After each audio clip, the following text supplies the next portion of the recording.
చందమామ కథ లోకోపకారి. వైకుంఠరావు కాశీ ప్రయాణం చేయటం ఇదే మొదటిసారి.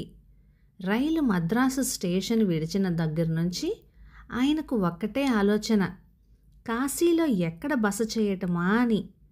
తోటి ప్రయాణికులలో కాశీ దాకా వచ్చేవాళ్ళు ఒక్కరూ కనపడలేదు. మొగల్సరాయ్ స్టేషన్లో ఒక అతను వైకుంఠరావుకి తోడు దొరికాడు. మీరేమీ కంగారు పడకండి, మీ మద్రాసు అతనే ఒక అతను బస ఏర్పాటు చేశాడు, మిమ్మల్ని అక్కడ దిగవిడుస్తాను అన్నాడు అతను. కాశీ స్టేషన్ చేరుకున్నాక ఆ స్నేహితుడు టాక్సీ మాట్లాడగా అందులో వారు బయలుదేరారు. మరికొంచెం సేపటిలో టాక్సీ ఒక పెద్ద మేడ ముందు ఆగింది. ఆ స్నేహితుడు, ఇదేనండి నేను చెప్పిన బస, మీరు నేరుగా లోపలికి వెళ్ళవచ్చు, మరి నేను సెలవు తీసుకుంటాను అని అన్నాడు.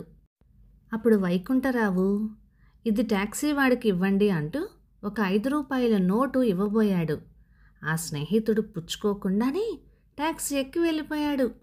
తలవని తలంపుగా ఈ కొత్త ఊరిలో తనకు ఇలా సహాయపడిన ఆ అపరిచిత స్నేహితుణ్ణి మనసులో మెచ్చుకుంటూ తన పెట్టి బెడ్డింగు తీసుకుని ఇంటిలో అడుగుపెట్టేసరికి ఋషిలాంటి ఒక ఆయన దయచేయండి దయచేయండి అంటూ ఎదురు వచ్చి లోపలికి తీసుకెళ్ళాడు. అప్పుడు వైకుంఠరావు తను ఎక్కడి నుంచి వచ్చింది, తనకు సహాయపడిన ఆ అపరిచిత స్నేహితుని సంగతి అంతా వివరంగా తెలియచేస్తూ, ఇంతకు తమ పేరు అడగడమే మరిచానే అన్నాడు. నా అసలు పేరు రామనాథం, కానీ ఎక్కువ మంది నన్ను లోకోపకారి అని పిలుస్తూ ఉంటారు. నేను మద్రాసు వాడినే కనుక మన వాళ్ళంటే ఉండే అభిమానం కొద్దీ నాకు చేతనైన సహాయం చేస్తుంటాను.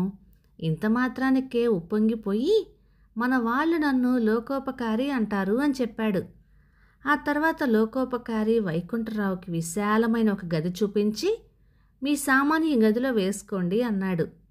వైకుంఠరావు, మరైతే తాళం కూడా అని అనబోయేసరికి లోకోపకారి పక్కపక్క నవ్వి, క్షమించండి, తాళాలతో నాకు పని లేదు, వీధి వాకిలి దగ్గర నుంచి అన్ని తలుపులకు తీసే ఉంచుతాను, అయినా ఒక్క పూచిక పుల్ల కూడా పోదండి.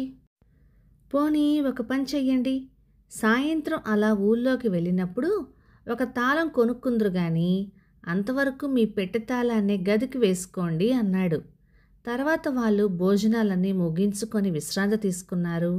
కాస్త చల్లబడిన తర్వాత ఇద్దరూ కలిసి ఊళ్ళోకి బయలుదేరారు. వైకుంఠరావు తన పెట్టె తాళం తీసి గదికి వేసుకున్నాడు. కానీ లోకోపకారి మాత్రం అన్ని తలుపులు బార్లగా తెరిచి ఉంచి బయలుదేరాడు. తర్వాత వాళ్ళు ఊళ్ళో వింతలు విశేషాలు చూసుకొని చివరికి ఒక తాళాల అంగడికి వెళ్ళారు. మంచి గట్టి తాళం ఒకటి చూసుకున్నాడు వైకుంఠరావు. చీకటి పడే వేళకు తిరిగి ఇల్లు చేరుకున్నారు. ఎక్కడ ఉంచి వెళ్ళిన వస్తువులు అక్కడనే ఉండటం చూసి లోకోపకారి చెప్పింది నిజమేనని తోచింది వైకుంఠరావుకి. తన అతిథికి అన్ని సౌకర్యాలు కలిగిస్తూ ఉన్నాడు లోకోపకారి. పైగా వైకుంఠరావు చేతి డబ్బు ఒక్క దమ్మిడి అయినా ఖర్చు కాకుండా అన్ని ఖర్చులు తనే భరిస్తున్నాడు. ఇందుకు వైకుంఠరావు ఉప్పొంగిపోయాడు. ఇక రేపు తిరిగి ఇంటికి బయలుదేరుతామనగా వైకుంఠరావు, స్వామి, మీ మేలు మరువలేను, మీరు చూపిన ఆదరానికి చేసిన సహాయానికి ఎంత ఇస్తే అని ఇంకా ఏదో అనబోతూ ఉండగా లోకోపకారి, ఏమిటి డబ్బు ఇవ్వదలిచారా? అంటే మీ డబ్బు కోసం ఇలా సేవ చేస్తున్నాను అనుకుంటున్నారన్నమాట. క్షమించండి, నేను అలాంటివాణ్ణి కాను.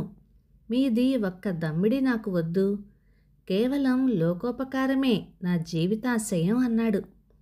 వైకుంఠరావు, మన్నించండి, వారం రోజులు మీతో ఉండి కూడా మిమ్మల్ని అర్థం చేసుకోలేక మీ మనస్సు నొప్పించాను. కానీ ఈ ఒక్క 100 రూపాయలైనా తమరు అంగీకరించాలి, దీన్ని లోకోపకారానికి వినియోగించండి అన్నాడు ఎంతో వినయంగా. సరే, దాంట్లో వెయ్యండి అంటూ లోకోపకారి ఒక దిమ్మెం వైపు చూపించాడు. వైకుంఠరావు ఒక 100 రూపాయల నోటు దానిలో వేశాడు. ఆ సాయంత్రం వాళ్ళిద్దరూ ఊళ్ళోకి వెళ్ళి చివరిసారిగా మళ్ళీ విశ్వేశ్వరుణ్ణి దర్శించుకొని చీకటి పడే వేళకు ఇంటికి తిరిగొచ్చారు. వైకుంఠరావు గది తలుపులు తెరిచి చూసేసరికి ఇంకేముంది, తన పెట్టె తెరచి ఉంది.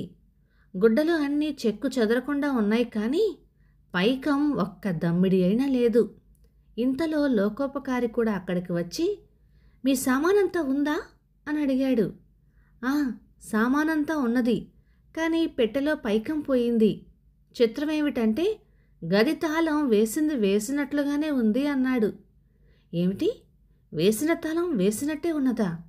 ఆ దుర్మార్గులు ఎవరో వంట ఇంట్లో వంటకుండలన్నీ కూడా పగలగొట్టిపోయారే. ఇంతకాలంగా ఈ ఇంట్లో ఉంటున్నాను, కానీ ఎన్నడూ ఒక్క పూచిక పుల్లైనా పోయి ఎరగను. నా సామాను పోయినందుకు నేను విచారించటం లేదు. ఇదంతా నాది కనుకనా? లోకులదే కదా. మీ విషయమే చాలా విచారంగా ఉంది నాకు అన్నాడు. ఏం చేస్తాంలేండి, ఇంతకు నేను దురదృష్టవంతుణ్ణి. నా మూలంగా మీ సామాను పోయింది. ఏమిటిప్పుడు చేయటం? పోలీసులకు రిపోర్ట్ ఇస్తే అని అన్నాడు వైకుంఠరావు. మీ భ్రమగాని పోయిన సొమ్ము మళ్ళీ దొరుకుతుందటండి.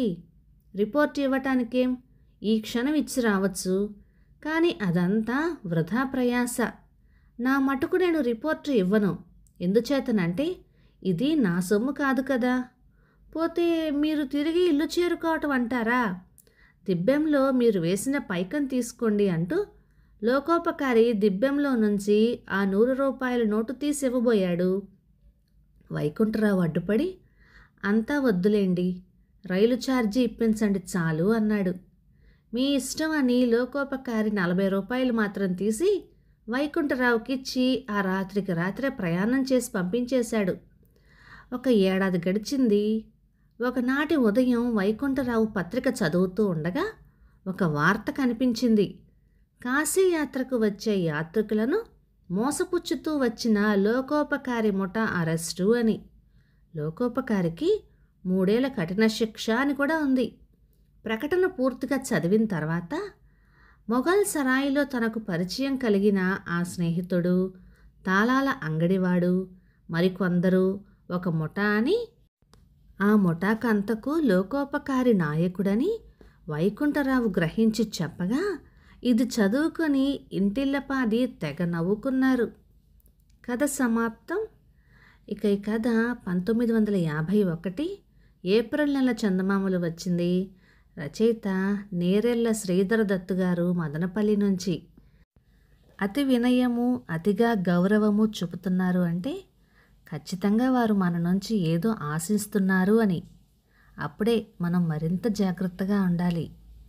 ఇక ఈ కథ మీకు నచ్చినట్లయితే లైక్ చేయండి, షేర్ చేయండి. ఇలాంటి మంచి తెలుగు కథల కోసం మన ఛానల్ని సబ్స్క్రైబ్ చేయండి. Thank you.